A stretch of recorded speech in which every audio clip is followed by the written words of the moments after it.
Hey lovelies, you're welcome back to Reviews and Recaps. So just a couple of days ago, I covered a story about Dr. Heavenly leaving Carlos. She is done with Carlos. Well, there is an update. So we're going to be talking about Carlos's response to that in a moment. But before that, if you have not hit that subscribe button, please hit that subscribe button and turn on your notifications so you know every single time that I post or go live.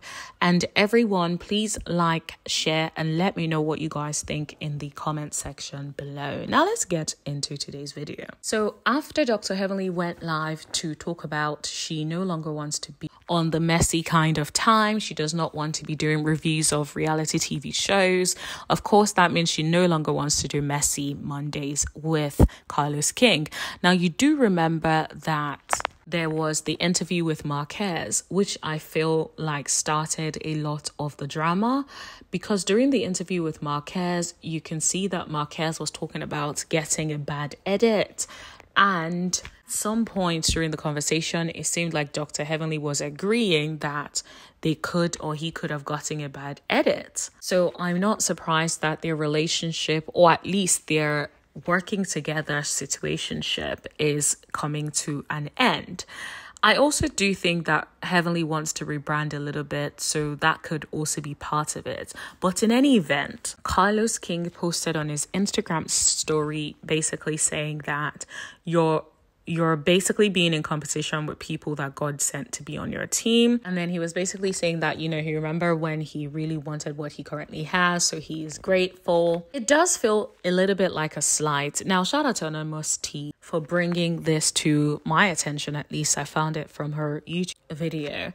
Interestingly, I feel like it sounds a bit like a dig to Dr. Heavenly, and I think it's because of the timings. One thing Carlos does a lot, in my opinion, and I've seen him do, is when someone says something, he doesn't necessarily come out to say, oh, this ain't it, or this is that. Instead, he throws subliminals.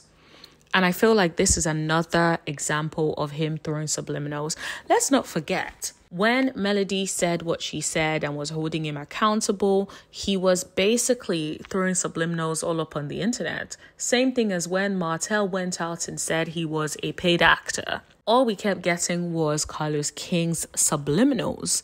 And I feel like he does that a lot. So based on his previous behavior of constantly throwing subliminals and making stories in response, or stories or comments in response to what people said, because I feel like the timing is always something that I find very odd.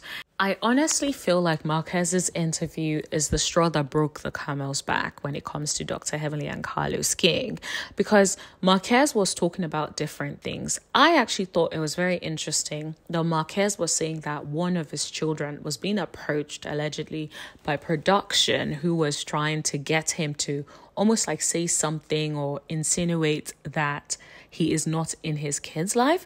And I think like you just have to draw the line there. Like, at what point are we trying to create a moment or create a story that we don't care about what the reality of the story actually is? If you see how Carlos was pissed during that interview when Marquez said he got a bad edit, he was so upset. He was like, we don't do bad edits or anything. We can't edit what you don't give us. And to an extent, I understand that. And I've said that a lot. But what I've also started to notice is that they cut out a good chunk about what you say and keep it to the story that they are trying to tell. Now, what is interesting is usually the story they are trying to tell may not necessarily be the story that you are trying to tell. Like, for instance, I'm of course not Marquez's daughter or son, so I can't say how involved he is in their lives. But what I can say is, from the way it is edited or the way it is shown, it looks like he did not have any sort of involvement in his children's lives for all those years. Financially, presence, or otherwise. Didn't attend, nothing, probably didn't even see those children. That was what we were getting from the show. It is also interesting that even the timeline that Marquez said when he was on that interview was different from the way and the timeline that was being portrayed on the show. So for instance, Marquez was saying that he still stayed in the house even though they were separated and for a couple of months. Before then, he moved down the road and didn't move to Atlanta until a while later on. And I feel like that was definitely missing. And I always think that production intentionally, in my opinion, I wasn't there when they edited it, and allegedly, they sort of edit and cut things out that could provide the context that you need to be able to see the whole picture. It's like if they have a particular story or bias towards one person, they edit it in a way, in my opinion, that sort of tells that story. I also remember a thing that Nell apparently said to a blogger at the Mimosas with Melody. I can't remember the blogger's name, I'm sorry. But allegedly, Nell was saying that they edit out scenes where she is defending melodyshari. And I thought, that's interesting. Why do you think they would do that? Because one, they don't want anyone hearing the other side that makes melodyshari look good. Two, they want to continue to push that narrative that Melody has no friends and that Melody does not know how to keep any friends. So of course they're going to cut out anything that she says in favor of Melody, because that would help paint a balanced picture and probably have Marcel looking crazy like he probably really should be looking. I think the saddest part is when you go on reality TV, especially on these shows, is that you then realize that these people be editing. Now, I've heard about the craziness of like editing of Ready to Love and people saying like they take something they said in a previous scene, move it somewhere else. I'm like, that is wild. That is just extreme. Now, I don't know if Love and Marriage Huntsville do it to that extent, but I feel like when we have interviews or when we watch interviews with cast members from Love and Marriage Huntsville, you start to understand and get a lot of context that is missing. And it's just like, where is all of this context coming from? Why are we not seeing that on the show?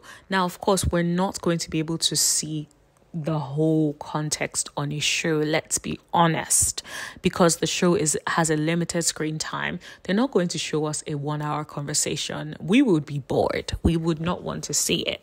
However, I feel like they intentionally remove certain context that I feel tells the story in a particular way. At least give us a balanced picture.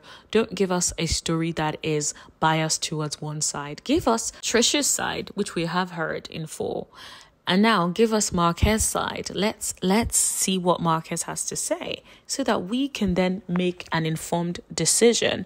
Instead, what I feel like they do is they give us such a partial, biased picture that especially if you only watch the show, and don't go out there on YouTube, in these YouTube streets, to find out what is really going on. You only see the story from one perspective, which I think is what is missing on Love and Marriage Huntsville. I really hope they do better this season.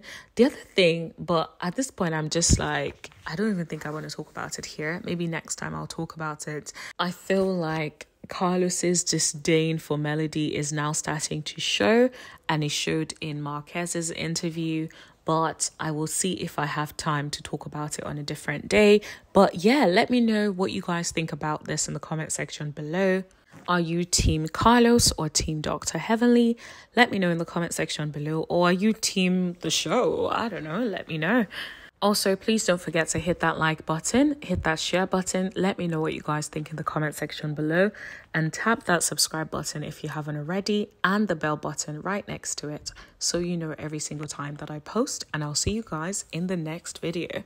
Thank you. Bye.